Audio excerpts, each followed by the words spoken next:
Como estamos meditando na carta do apóstolo Paulo aos Colossenses,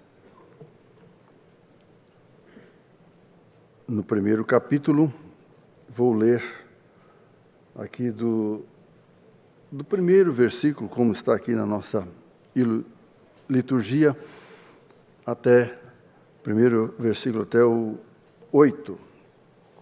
E a palavra de Deus nos diz: Paulo, apóstolo de Cristo Jesus, por vontade de Deus, e o irmão Timóteo, aos santos e fiéis irmãos em Cristo, que se encontram em Colossos, graça e paz a vós outros, da parte de Deus nosso Pai. Damos sempre graças a Deus, Pai de nosso Senhor Jesus Cristo, quando oramos por vós. Desde que ouvimos da vossa fé em Cristo Jesus, e do amor que tendes para com todos os santos, por causa da esperança que vos está preservada nos céus, da qual antes ouvistes pela palavra da verdade do Evangelho, que chegou até vós, como também em todo o mundo está produzindo frutos e crescendo. Tal acontece entre vós, desde o dia em que ouvistes e entendestes a graça de Deus na verdade, segundo fostes instruídos por Epáfras, nosso amado conservo, e quanto a vós outros, fiel ministro de Cristo, o qual também nos relatou do vosso amor no Espírito. Vamos orar mais uma vez. Senhor Deus e Pai, Deus Todo-Poderoso, o Senhor é o Deus Criador dos céus e da terra, e também é o Deus deu vida a cada um de nós. E também nos escolheu para sermos chamados teus filhos. Fomos tirados, ó Pai, do império das trevas e colocados no reino do Filho do teu amor. Te damos graças, ó Deus, pela tua palavra que o Senhor nos deu, e ela nos trouxe a fé, e é ela, ó Pai, a tua palavra que nos edifica, nos santifica. Ó Deus, sabemos que em nós mesmos não temos capacidade nenhuma. Ó Pai, nós sabemos como a Tua palavra nos ensina, que é o Senhor que ilumina as nossas mentes e os nossos corações e também nos comissiona, ó Deus, para esse ministério tão maravilhoso da transmissão da Tua palavra. Ó Pai, que o Teu Santo Espírito esteja trabalhando em nossas mentes, nossos corações, para o que meditarmos, seja o Senhor Deus, para que produza os frutos necessários para sermos conformes à imagem e semelhança de Cristo Jesus, o nosso Senhor e Salvador. Ó Deus, fica, pois, conosco. Dá-nos a Tua bênção, que as palavras da minha boca e o meditar do meu coração sejam agradáveis a Ti, ó Senhor, Tua presença, ó Senhor, rocha minha e redentor meu. Em nome de Jesus. Amém. Amém. Irmãos, o nosso tema para a meditação de hoje é sobre as características da Igreja de Cristo. E como nós vemos aqui a partir do versículo 3, o apóstolo Paulo, ele diz: graças damos ao Deus e Pai de nosso Senhor Jesus Cristo, orando sempre por vós.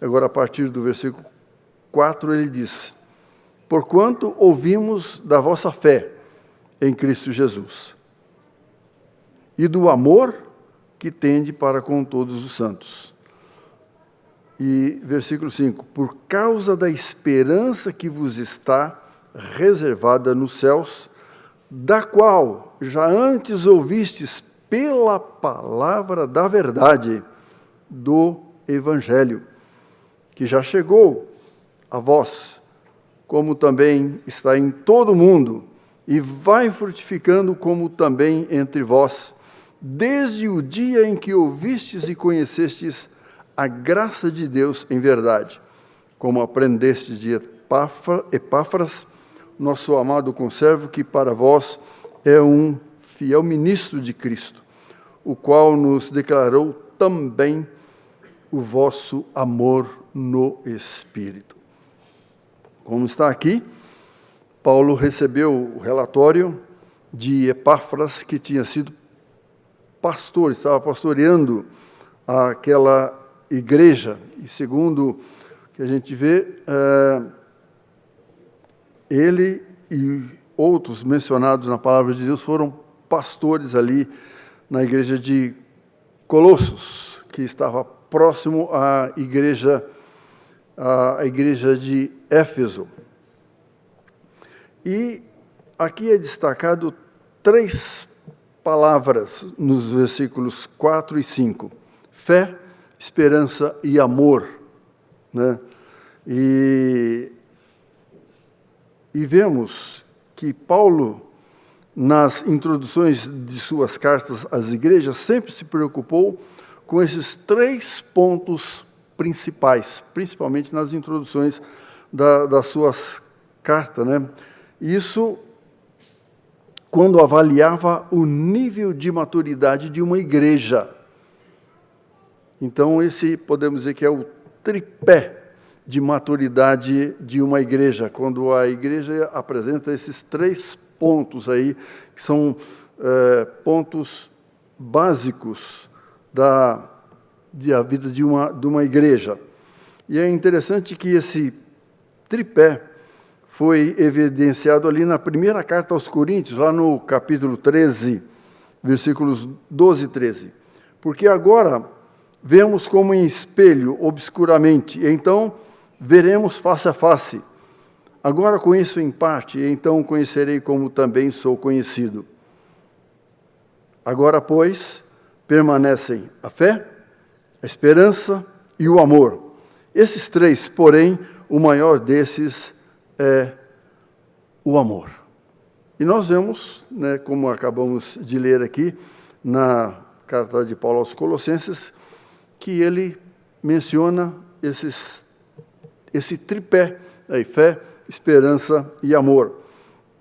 E também quando ele escreve a primeira carta aos Tessalonicenses, lá no capítulo 1, versículo 3, ele diz, lembrando-nos, diante de nosso Deus e Pai, da operosidade da vossa fé, que vocês têm, da dedicação do amor de vocês e da firmeza da esperança que tem em nosso Senhor Jesus Cristo. E é interessante que Paulo agradeceu por isso.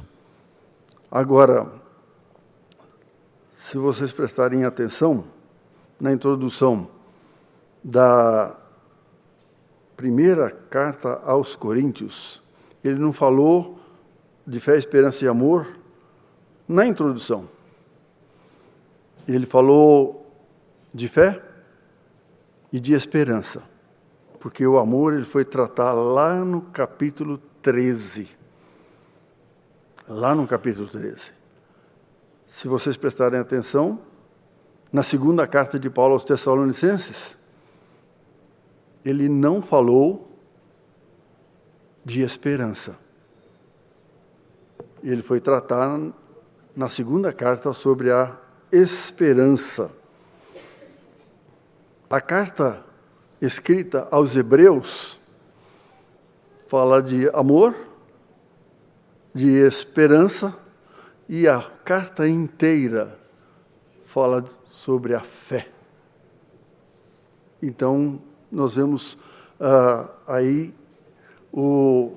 nas introduções, ele preparando, né, do que ele vai tratar quando ele escreve às igrejas.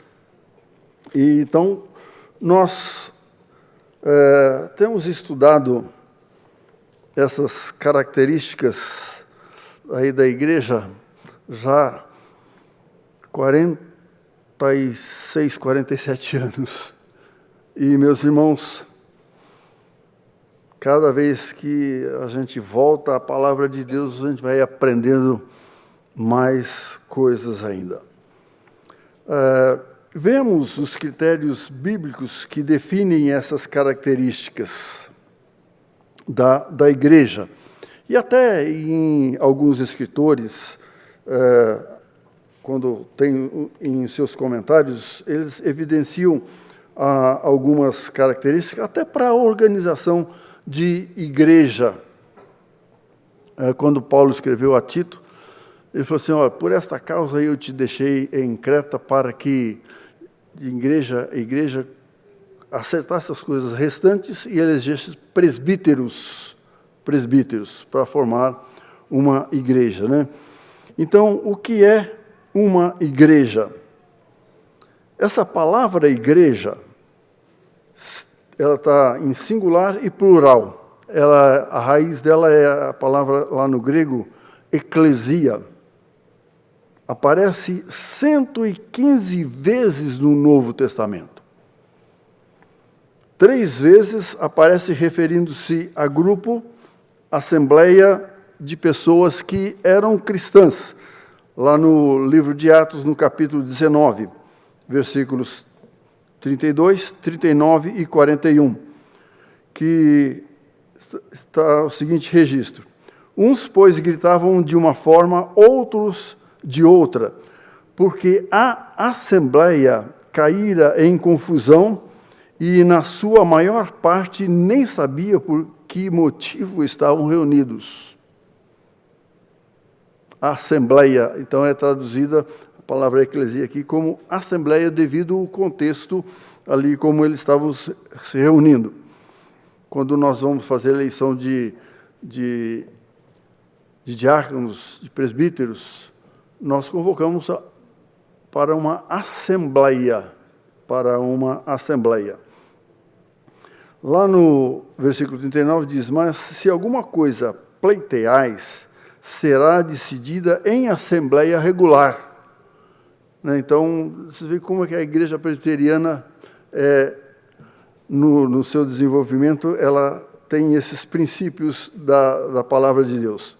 Em havendo dito isso, versículo 41, dissolveu a assembleia, quando chegou aí no resultado final. Então, essas 3 vezes, referindo-se a um grupo, né, aí no sentido de assembleia de pessoas crentes.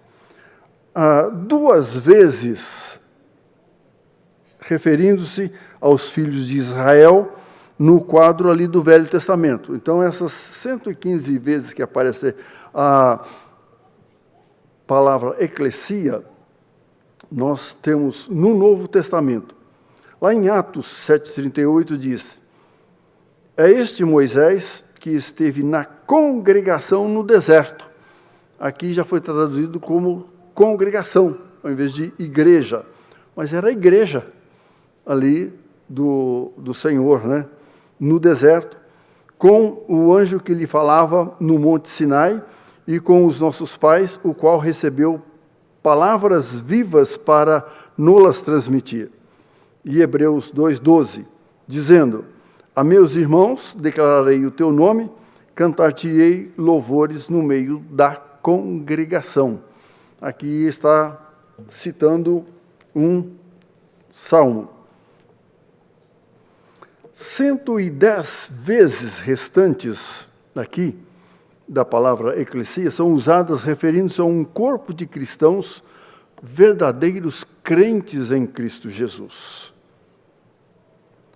A palavra igreja não era exclusivamente cristã, era usada também pela comunidade secular.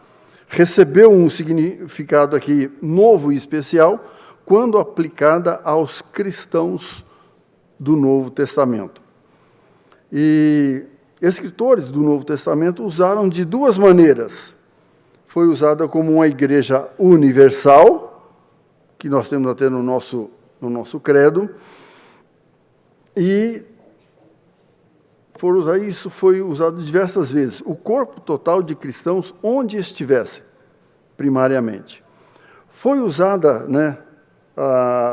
também referindo-se à igreja local ou grupo de igrejas numa cidade ou região do país. Aqui, carta aos Colossenses. Quando escreve aos Gálatas, foi para uma região, várias igrejas. E o próprio Jesus Cristo estabeleceu o uso duplo da palavra. Lá no Evangelho de Mateus, por exemplo, 16, 18 diz: também eu te digo que tu és Pedro, e sobre esta pedra edificarei a minha igreja, e as portas do inferno não prevalecerão contra ela.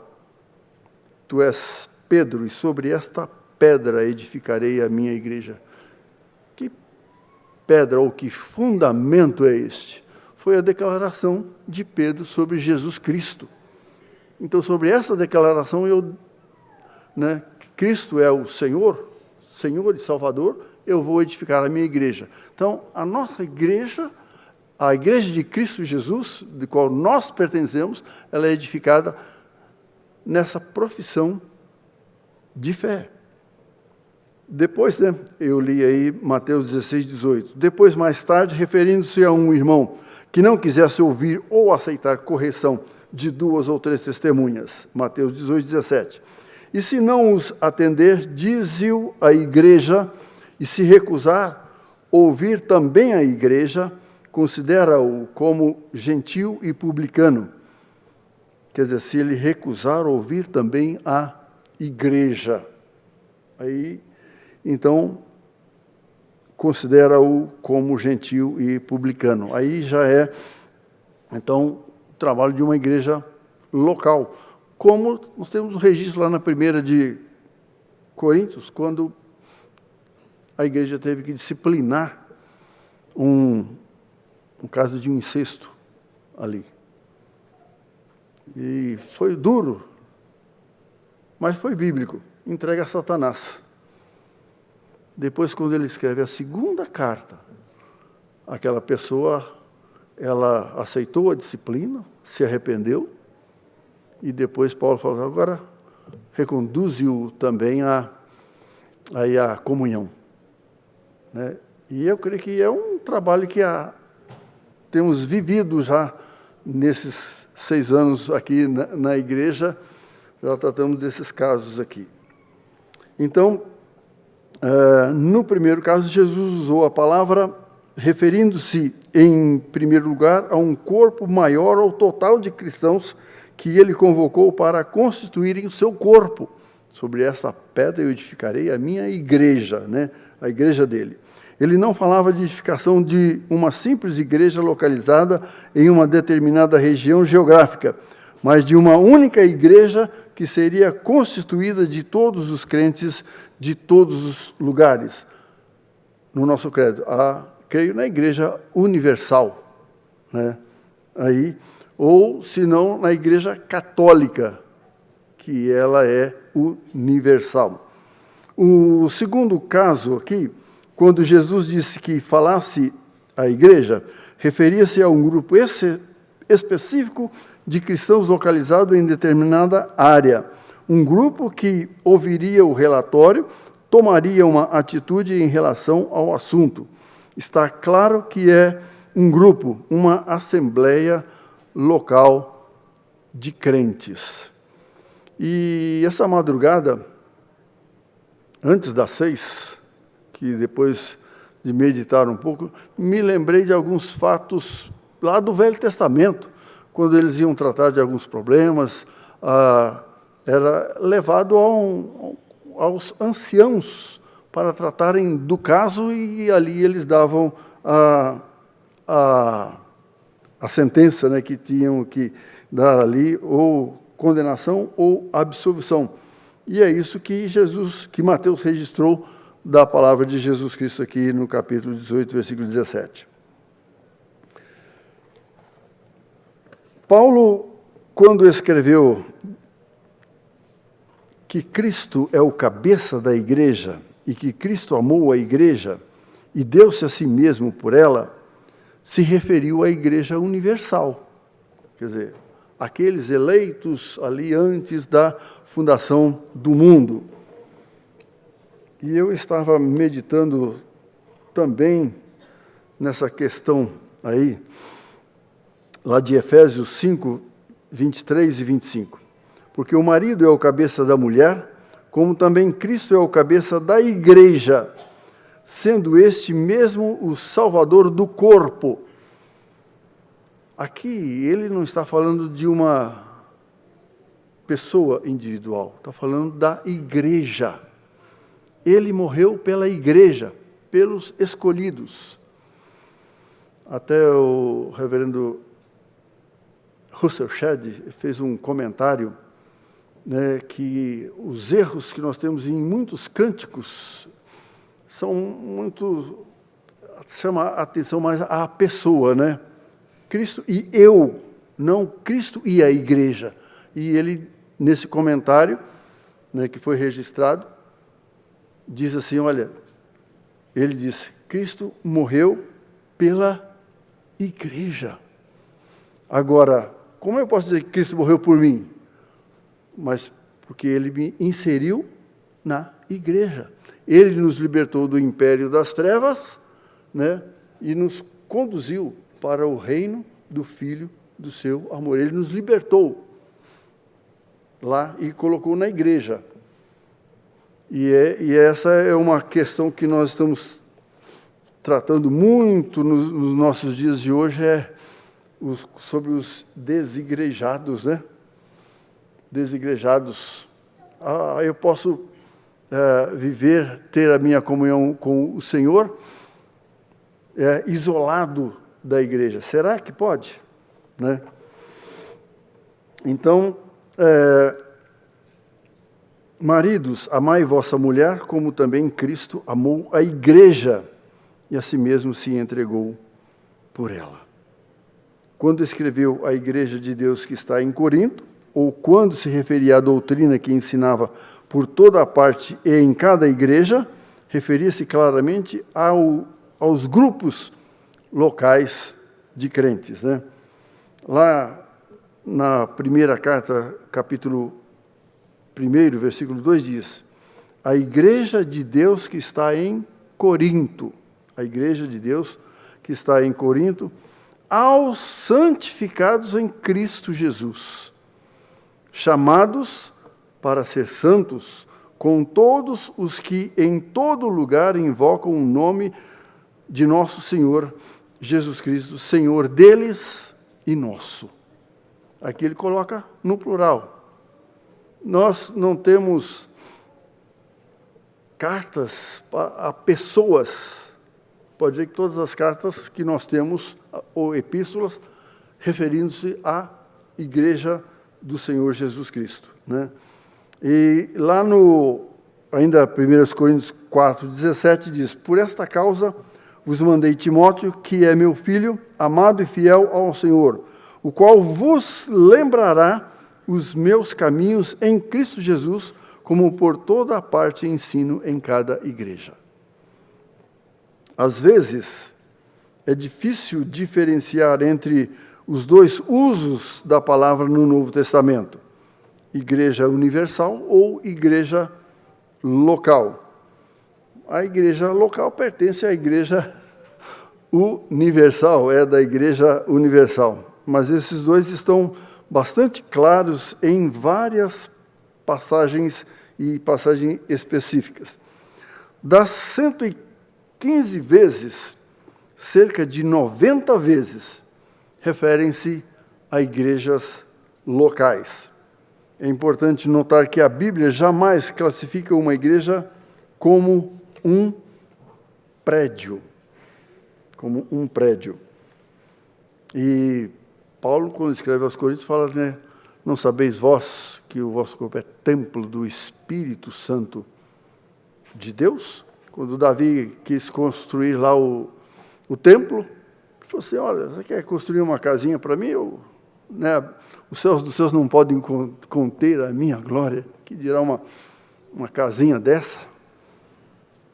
Mas quando Salomão construiu, lá na consagração, a glória do Senhor encheu o templo, que as pessoas tinham que se curvar, né, ali. Hoje não tem sido corretamente usada pela maioria dos cristãos. Falamos de igreja que se localiza na rua tal, né? Eu congrego lá na rua, na igreja presbiteriana lá da Pampulha, na rua Mandacaru, né? O sentido é o corpo de crentes que se reúne naquela rua e que constitui uma igreja, corpo de crentes, né? Esses crentes são a igreja que se reúnem regularmente ou não. É a sua posição em Cristo e o seu relacionamento mútuo que faz deles uma igreja neotestamentária. É interessante que a civilização modifica, e a língua também, né?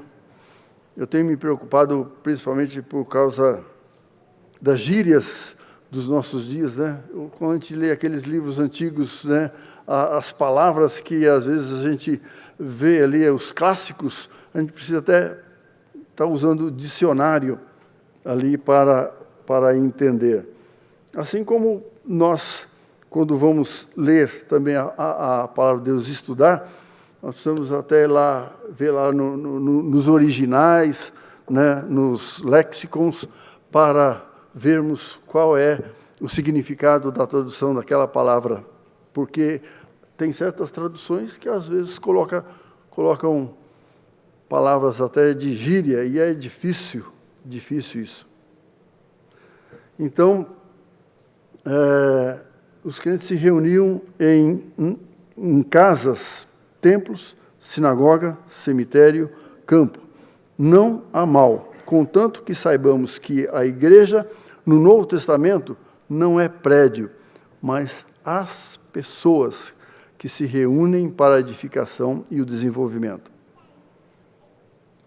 Segunda coisa, quando uma igreja local é uma igreja, nós temos algumas definições históricas aí sobre isso aí, mas nós precisamos tomar muito cuidado com essas definições, né? Alguns dizem, é quando existem estatutos. Nós temos o nosso manual presbiteriano, ou melhor que a Constituição da nossa nação. Se a nossa nação tivesse os estatutos que nós temos na Igreja Presbiteriana do Brasil, seria uma maravilha, como eu já vi esse comentário. Uma igreja local é uma igreja quando tem as suas reuniões regulares? Crentes batizados e que participam da ceia? Quando tem os seus oficiais, presbíteros e diáconos? Quando tem as suas normas? Ou quando não existe um determinado nível de maturidade? Porque nós vemos aqui, em algumas cartas de Paulo, que eles, né, em alguns pontos, eles regrediram aí na questão da maturidade. Paulo aos Coríntios escreveu dizendo que ainda eram carnais, mas Paulo os chamou de igreja. Não é preciso essa organização para ser chamada igreja.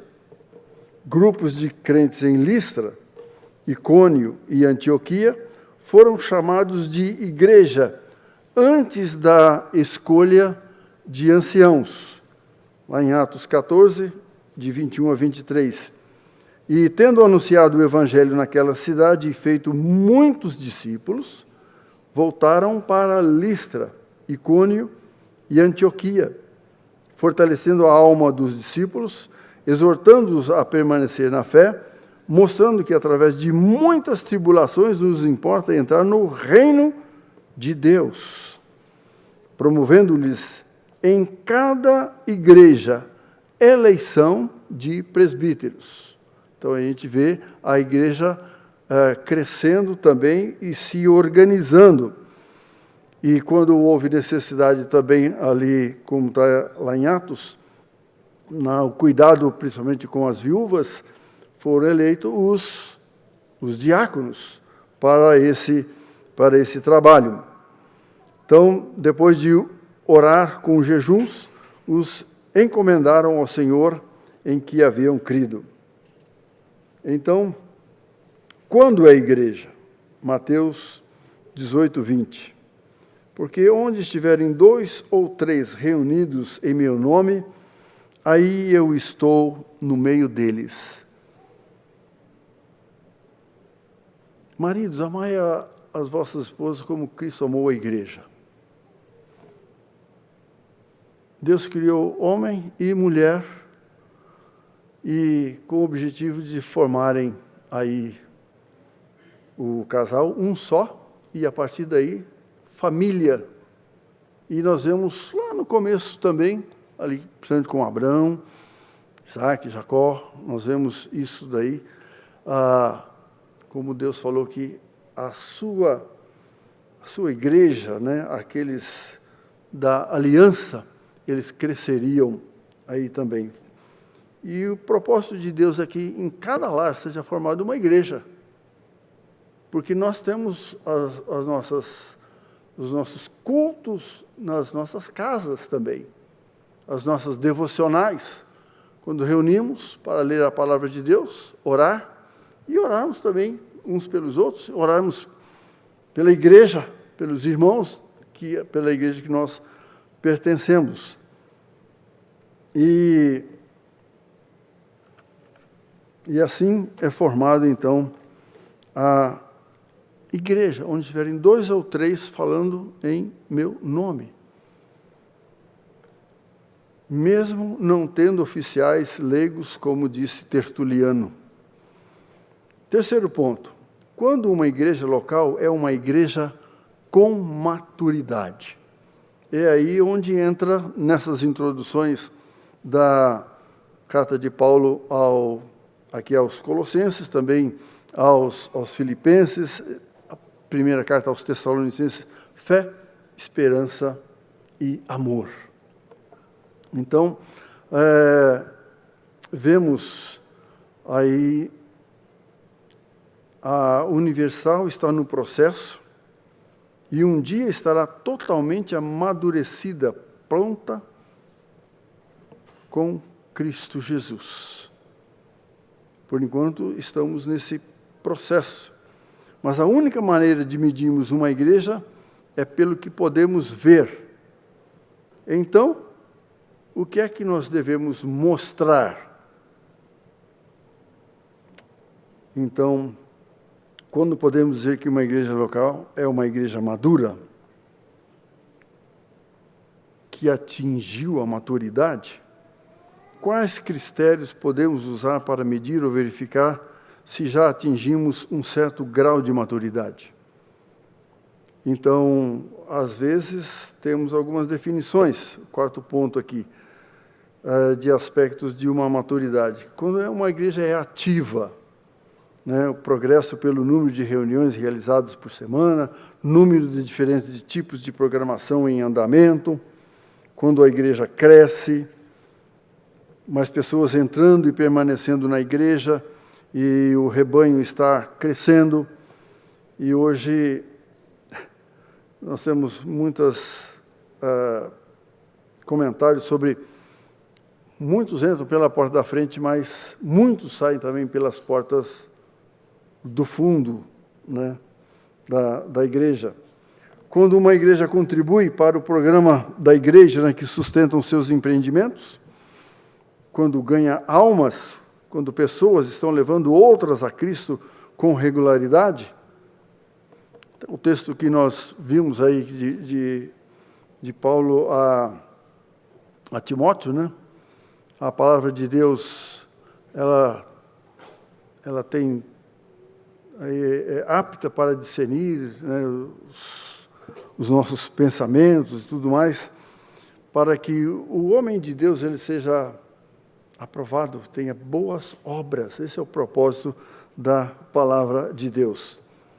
Quando é uma igreja homogênea, máquina organizacional que funciona bem, horário bem definido, cartões de ponto, cada um faz aquilo para que foi contratado na hora e com eficiência. Uma igreja cheia do Espírito, entusiasta, dinâmica, manifestando grande emotividade, exaltação, e cada um conhece seus dons e faz uso regularmente. Igreja grande, com milhares de pessoas, escola dominical, cultos. A igreja é representada por um grande quadro de auxiliares bem pagos.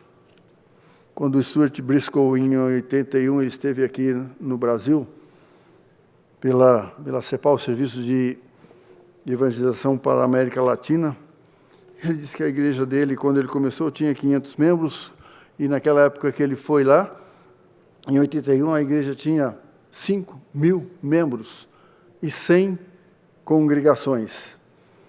Mas ele disse que estava trabalhando, junto com o quadro de pastores, para que a igreja crescesse cada vez mais em maturidade.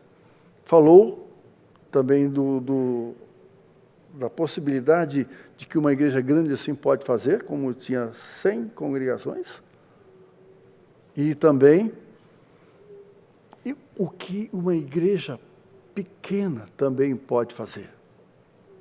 Pode fazer.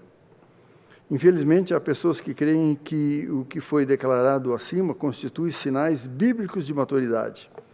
Muitos desses aspectos podem estar presentes, sem que haja uma igreja com maturidade.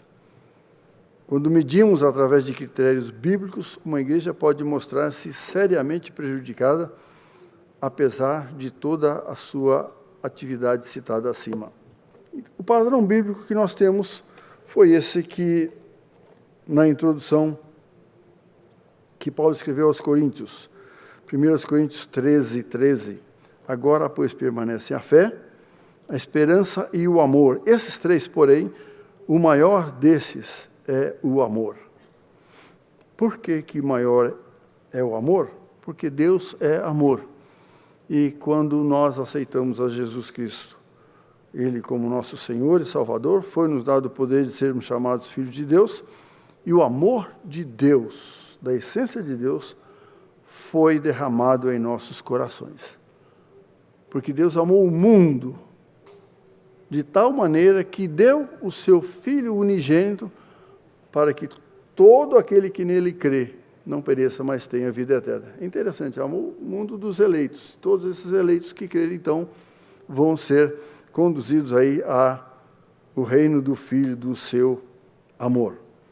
Então, está claro na correspondência aí de Paulo que o motivo de seu prazer e incentivo à igreja é a manifestação de 3 qualidades ou virtudes em cada corpo local de crentes. Tem a igreja num lar, uma família, que é formada num casal. A carta de Paulo aos Efésios, no capítulo 1, versículos 15 e 16. Por isso, também eu, tendo ouvido a fé que há entre vós, no Senhor Jesus, e no amor para com todos os santos, não cesso de dar graças por vós, fazendo menção de vós nas minhas orações, iluminando os olhos do vosso coração, para saberdes qual é a esperança do seu chamamento e qual a riqueza da glória da sua herança nos santos. Eles precisavam ainda de iluminação para saber aí qual a esperança do seu chamamento. Tinha esse problema. Apesar de ser uma igreja que Paulo escreve ali, barbaridade em questão doutrinária, profunda. Mas ele vai tratar isso lá na frente. ele vai tratar nesta carta. E Colossenses aqui, como nós vimos a partir dos versículos 4 e 5, ele fala, né, que versículo 3, damos sempre graças a Deus e Pai de nosso Senhor Jesus, quando oramos por vós. Dá graças a Deus. Ele tinha relatórios, estava sempre lembrando do desenvolvimento das igrejas. E quando tinha algum problema, então ele, pelo Espírito Santo de Deus, ele então tratava desses problemas, né? Na primeira carta ele fala, damos sempre graças a Deus por todos vós, mencionando-vos em nossas orações, sem cessar. E versículo 3 diz, recordando-nos diante de nosso Deus e Pai, da operosidade da vossa fé, da abnegação do vosso amor e da firmeza da vossa esperança em nosso Senhor. Mas na segunda carta, lá no capítulo 1, versículos 3 e 4, né? Ele diz, irmãos, cumpre-nos dar sempre graças a Deus, no tocante a vós outros, como é justo, pois a vossa fé cresce sobremaneira e o vosso mútuo amor de uns para com os outros vai aumentando, a tal ponto de nós mesmos nos gloriarmos de vós nas igrejas de Deus, à vista da vossa constância e fé em todas as vossas peregrinações e nas tribulações que suportais. Aqui não está escrito na segunda carta, na introdução, a esperança. E é o que ele vai tratar. Por quê? Porque teve uns falsos mestres ali que disseram, ó, Cristo já voltou e vocês estão aí, ó, não levaram vocês. Da igreja lá de Tessalônica. As outras igrejas não.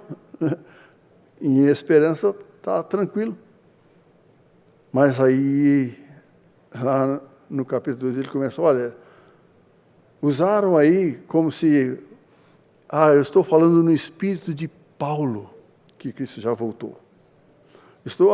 Paulo escreveu para mim aqui dizendo que Cristo já voltou.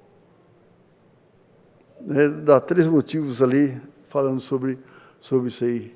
Falou, não creiam nisso aí. Então a igreja precisava então se firmar, amadurecer, né? Aquele do tripé, né? Aquele pé estava descompensado ali, então a igreja vai caindo.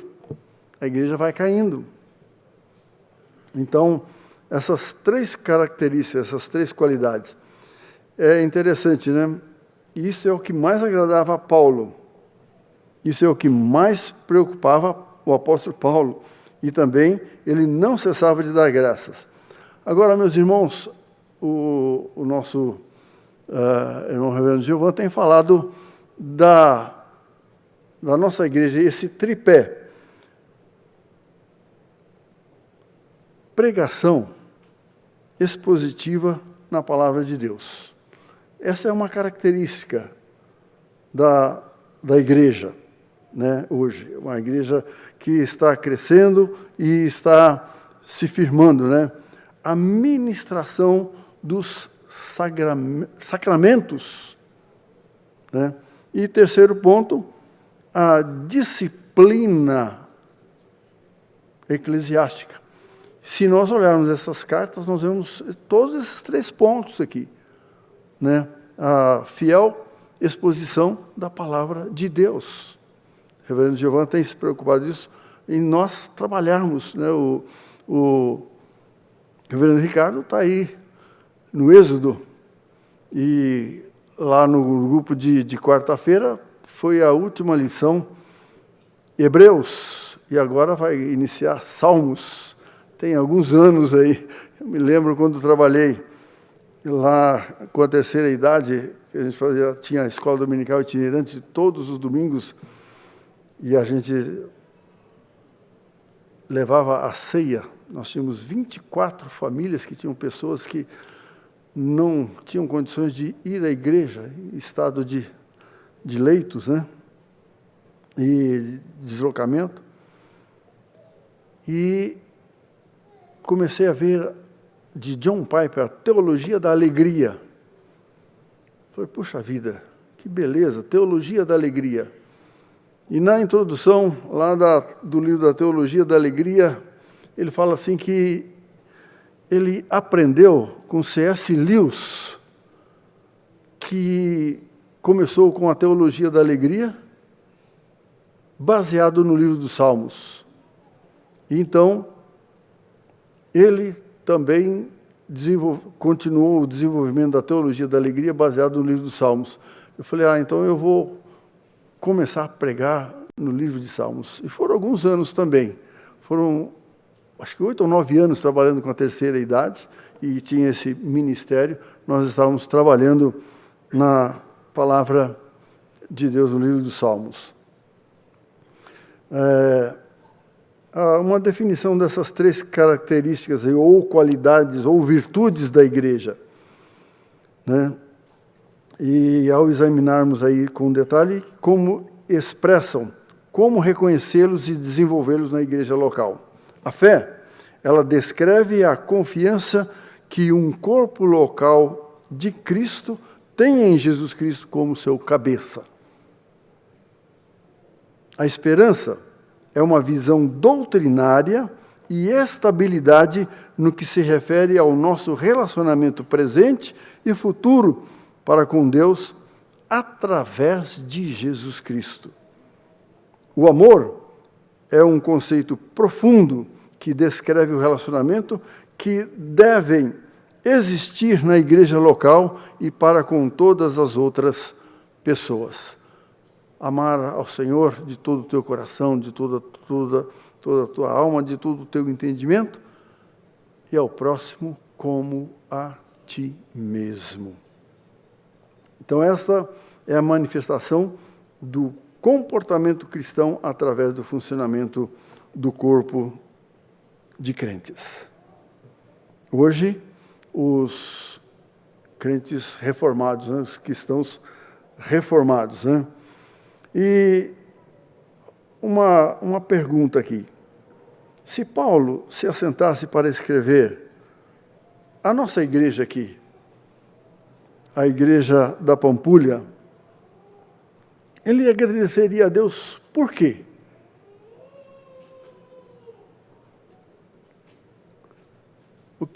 Como nós estamos vivendo isso aqui? Como é que nós estamos vivendo?